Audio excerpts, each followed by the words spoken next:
Hi writers and readers, I'm Christie Stratos and this is NaNoWriMo Day 17.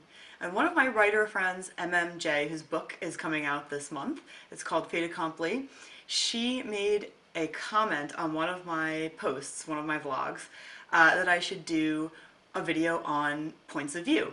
So that's what I'm going to do. I thought that was a great idea.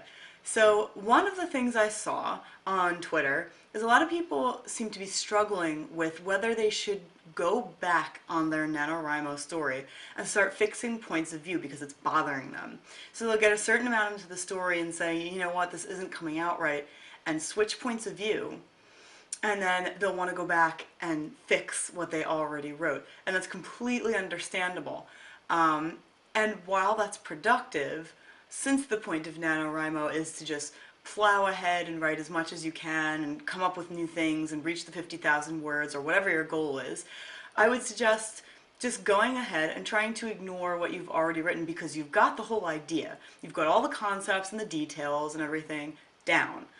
And going back to fix it is kind of, at this point, counterproductive because, like I said, you have everything down. It's not like you need to take notes or something. You could write a note, a sticky note for yourself that says, go back and rewrite, you know, pages 1 to 50 or something.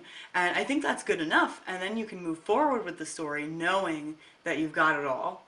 And just take over from there. Some people might even feel more comfortable finishing the whole story in one point of view and then, I know it sounds like a big undertaking, but, you know, rewriting it. And actually, by doing that, you might even become more familiar with your character in a different way, or with other characters in different ways that maybe you wouldn't have by exploring different points of view. That's a really good writing exercise too, just writing from different points of view, whether it's going to be published or not, so you can explore your other characters and their surroundings and their relationships in more depth than might end up in the book.